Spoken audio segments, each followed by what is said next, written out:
So, you know, a few years ago, again, not too long ago, I went to another retreat which was specifically for young adults. Those of you who went to the Sprague thing remember me sharing this story. But we were doing walking meditation outside. It was so beautiful. And all of a sudden, as we were walking, you know, I'm just breathing in, taking a step, breathing out, taking a step, breathing in, breathing out slowly. I am here, I am now, I am home, I am free. You know, just really just coming back to my breath, my body, and so the fact that I am home, I am home, I am peace, I am peace. And all of a sudden, as I took this next step,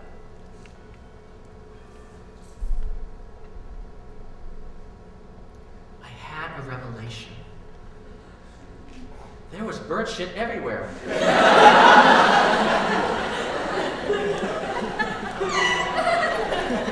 I'm only going to use that word once, okay? I know I'm being recorded. There's bird poop everywhere. And I started thinking about it, like, my gosh, birds have existed for millions of years. They've been pooping all over the planet, because, you know, they fly from the North Pole to South Pole, back and forth every year. And I thought, all the lands and the oceans are just covered with bird poop. And then I thought, but why isn't there more bird poop piled up? And why isn't everything dead because of the toxins and the bird poop? Well, then I remembered a conversation I had with my friend Tim, who told me at the bonfire the night before, he specializes in composting, and he was telling me about how composting works. I'm not going to tell you the whole process because I don't have time, but basically, there's a process that nature knows how to compost things naturally. To take the poop and turn it into, and break it down so that worms can use it for nourishment, and then their poop becomes nourishment for microorganisms, and their poop becomes fertilizer for the soil, which then helps to grow the flowers and the trees and all the vegetation on the planet, which of course then feeds the animals, etc. So, in a way, you're kind of all eating poop.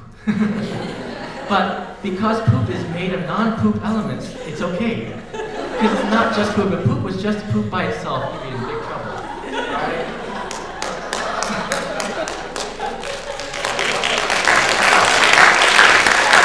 Everything changes. Everything can be transformed. And it is wisdom to know how to transform everything.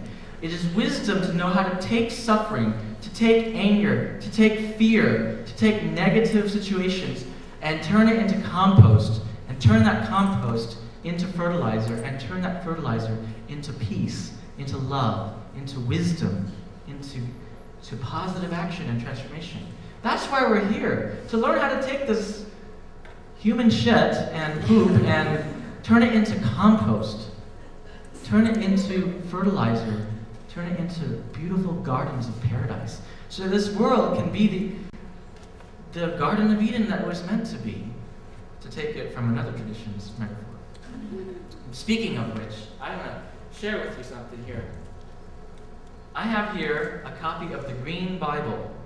It's the whole Old and New Testament Bible, and I was going to read some scriptures for you, but I don't really have time, but you can read it yourself. But this is great. The Green Bible. It's called the Green Bible because it has inspirational essays by environmental activists, and one of the articles' titles is, Reading the Bible Through a Green Lens, The Power of a Green God. Oh, and get this one. Jesus is Coming, Plant a Tree. I like that one. It's also called the Green Bible because it's environmentally friendly. It has a cotton linen cover. It uses recycled paper. It has soy-based ink, and it has water-based coating. This is wonderful. And also, lastly, all the verses that have something sort of to do with environmental issues in the Bible, it's in green lettering. Isn't that awesome? So, someone give me a hallelujah. All right, there's hope. This is for sale for $30, by the way. All right.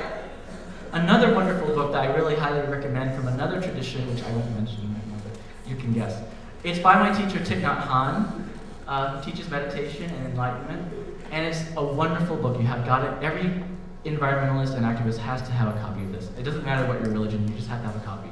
It's called The World We Have, a blank approach to peace and ecology. If I said the word, you know which religion it comes from. Okay. Thich Nhat Hanh. Now, another wonderful book that I brought with me, which everyone should have, and by the way, a lot of politicians are starting to get into this, which is great. You know, Al Gore loves this. Even Bill Clinton read this. Ken Wilber is one of my favorite modern philosophers.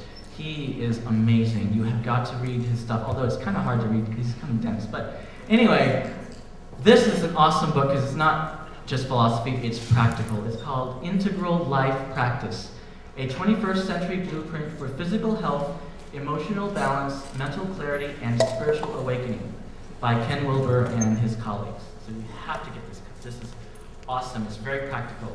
Things you can do. Not only can you help the environment and stem global warming by, reducing carbon emissions, etc., you can also do it by cutting your meat consumption by 50%. I'm not saying you have to be a full vegetarian, because some of you, because of health problems, you just can't do it, but just cut your meat consumption by 50%. That's all it'll take for the world to change. And I'm not going to give you all the statistics. You can Google it. The United Nations came out with a report a few years ago about this, environmental issues, problems, and the global warming stuff. 1/3 of it is because of the meat industry. I'm just letting you know. Okay. All right, so.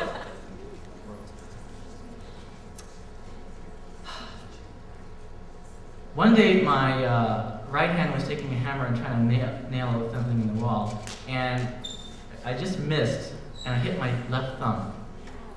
Now, if my right hand and my left hand thought themselves as separate instead of one, this is probably what would happen. The left hand would get angry at the right hand and say, "What do you think you're doing?" And you blah, blah, blah, blah, blah.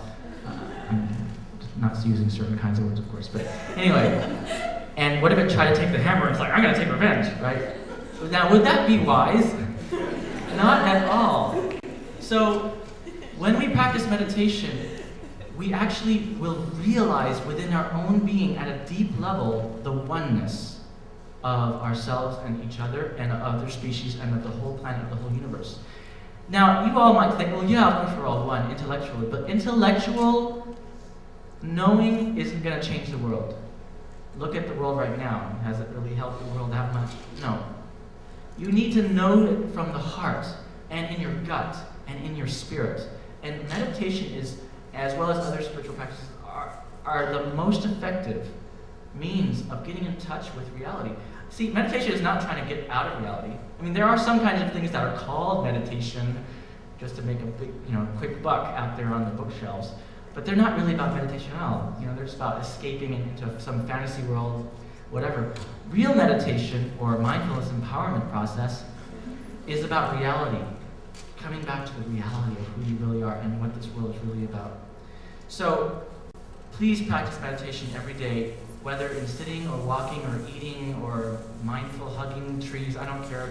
Just do something mindful every day for at least 20 minutes at a time, and you will see your life transform. And you will see that your activism will be infused with energy, and that solutions will just come out of the blue in your mind from a deep place. That's why it's so important to meditate. And it'll also show us that the right hand and left hand are part of the same body. And human species and other species are part of the same life force. And we are all part of the same planet.